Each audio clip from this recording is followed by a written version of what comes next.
10 years ago, we watched one of the greatest seasons in the history of basketball. Steph Curry was leading the Warriors to 73 wins, rewriting everything we thought we knew about range and rhythm in the process. Kevin Durant was making one last stand in Loud City with his homegrown co-star standing right beside him, and LeBron James was doing everything he could to lift a 50-year-old curse off the city of Cleveland. It was spectacular, unpredictable, emotionally resonant, everything we want sports to be, compressed into one calendar year. We'll never forget 2016. Unfortunately though, time didn't just stop there. It's been a decade since the journey that turned casual fans into diehard supporters. 10 seasons since Mike Breen etched Blocked by James into our memories forever. And let's face it, things look different now. Steph isn't playing next to Klay Thompson anymore. KD is the wise veteran in a locker room full of young talents. And whether we're emotionally ready for it or not, the king won't be sitting in his throne for much longer. The game is being handed over to the next wave of stars. Watching something you love change like that hurts. There's just no way around it. But here's the good news. The guys who are up next are ready for the moment. As a matter of fact, they've been waiting on it.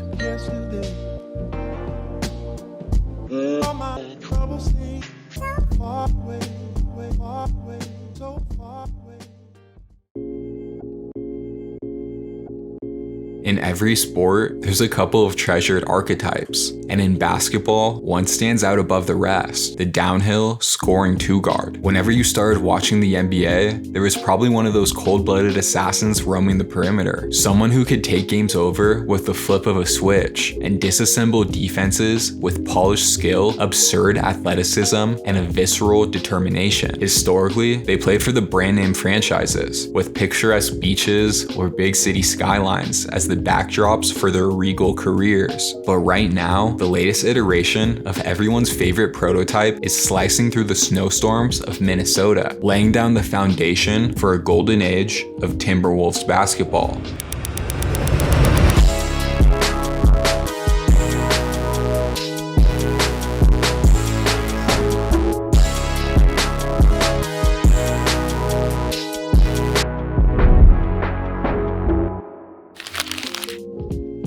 Anthony Edwards isn't a secret, and really, he never has been. It's hard enough to fly under the radar as a former #1 overall pick, but even by the standard of a top prospect, Edwards has had a ridiculous start to his career. In only 6 seasons, the Pride of Atlanta has put together marquee playoff moments against reigning MVPs, back-to-back runs to the conference finals, and a collection of posters so violent they forced us to look away.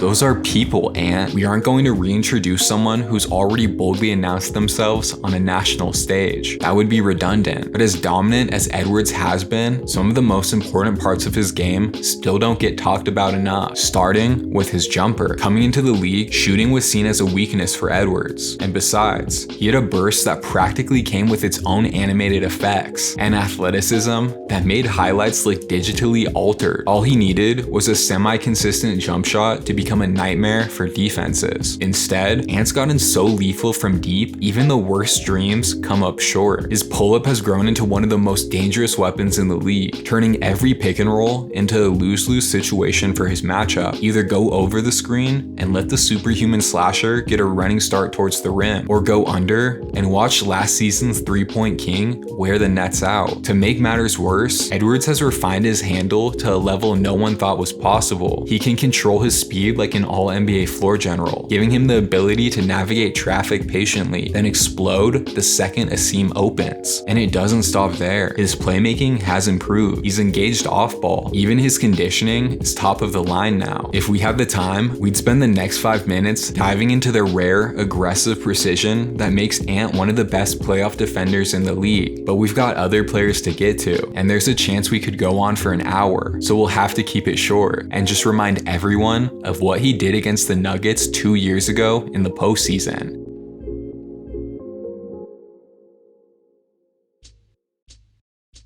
It isn't easy to get the scouting world to stop in its tracks. After decades of tape, data, and increasingly refined projections, talent evaluation has started to feel more predictable. Not perfect by any means, but consistent enough to give some solid pre-draft comparisons. Every few years though, an exception appears. It's not something we see in every draft class, and after a few years of familiar prospects lining the top of the draft boards, it's easy to forget they exist. But back in 2023, a reality-altering talent touched down in San Antonio, and ever since, we've been trying our best to understand the NBA's latest prodigy.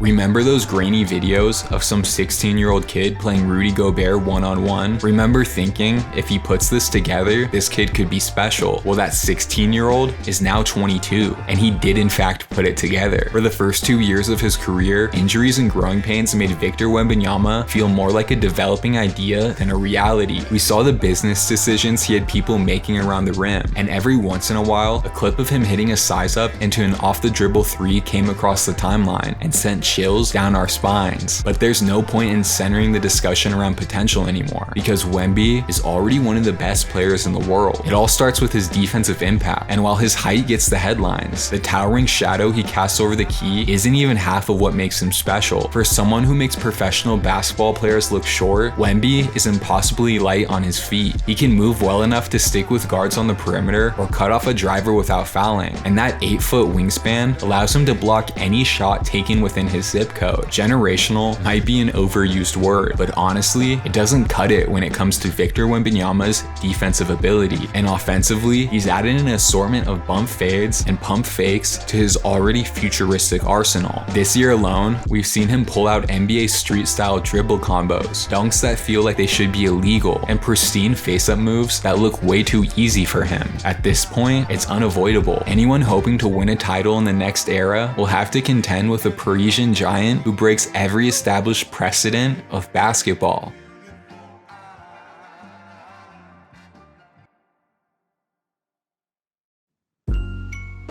Since the dawn of organized basketball, teams have understood the importance of having someone level-headed enough to run the show when things slow down. It's an extremely specific skill set, and for a long time, simply having the ability to stabilize things in the half court was enough to secure a role. Then, those steady floor generals started adding elements to their games, and everyone wanted to get their hands on the newest version of the age-old classic. Today, the next state-of-the-art facilitator isn't just an on-court metronome. He's a multifaceted playmaker with a trick for every occasion.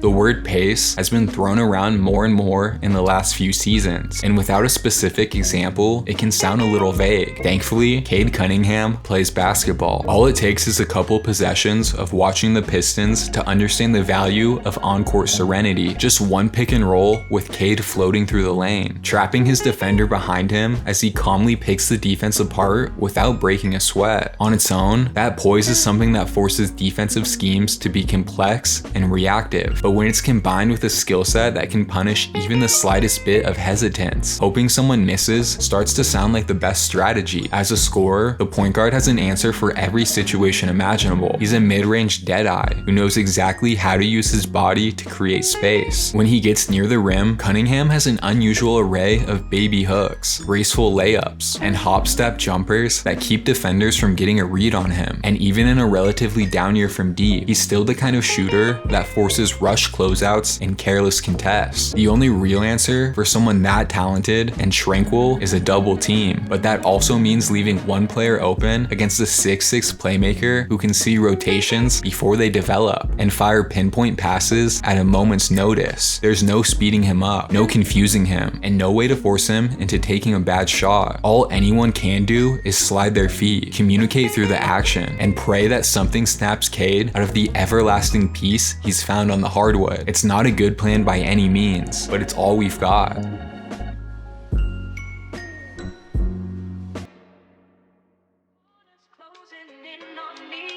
You can't teach speed. It's a game-breaking gift that immediately opens up endless possibilities. And for smaller guards, trying to make it in a game of giants, it's one of the few paths to stardom available. But at the highest level, playing fast takes more than just moving quickly. Players have to be fluid, dynamic, and unpredictable, all while staying perfectly under control. Blending those contrasting traits usually isn't realistic. That's why we rarely see it done. But as Tyrese Maxey's teaching us, even when it does come around, the motion blurs make it hard to see clearly.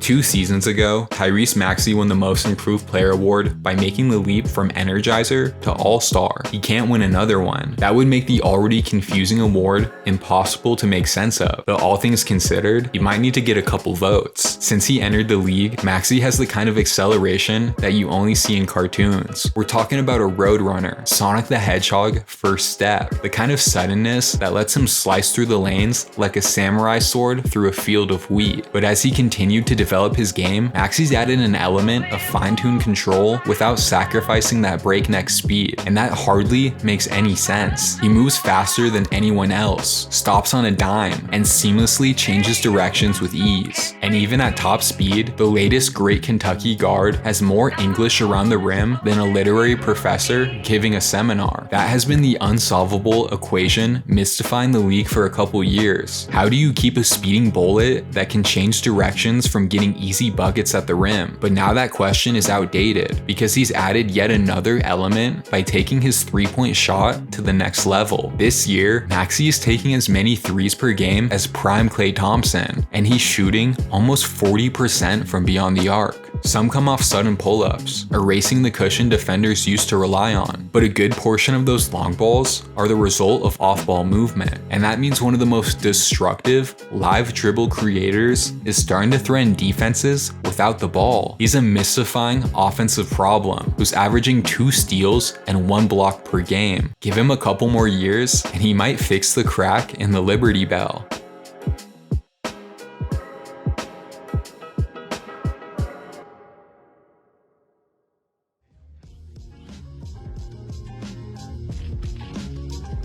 Everyone else we've covered in this video has already had a couple seasons under their belts to flesh out their professional identities. Cooper Flagg hasn't. He's not even 20 years old yet. Right now, he's still largely a shapeless talent, pushing the limits of his game and growing into the player he'll eventually become. And that's terrifying. Whether he ends up as a defensive warden, an athletic point forward, or some menacing combination of the two is still yet to be decided. But one thing is already clear: Dallas has found their next superstar.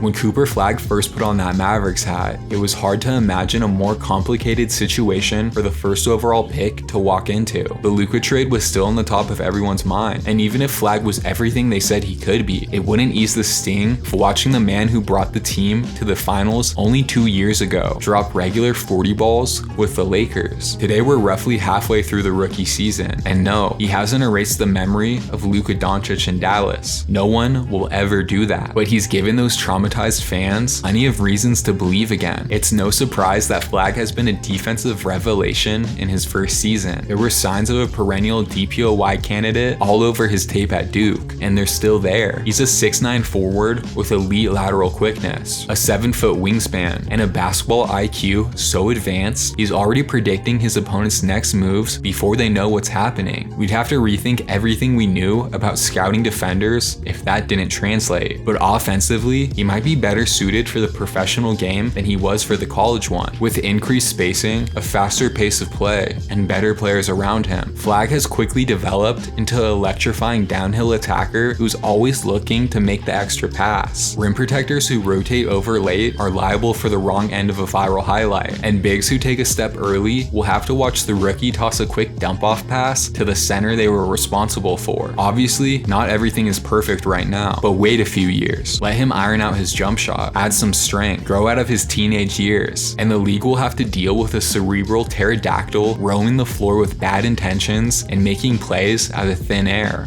Don't worry, Dallas. The dog days will be over soon.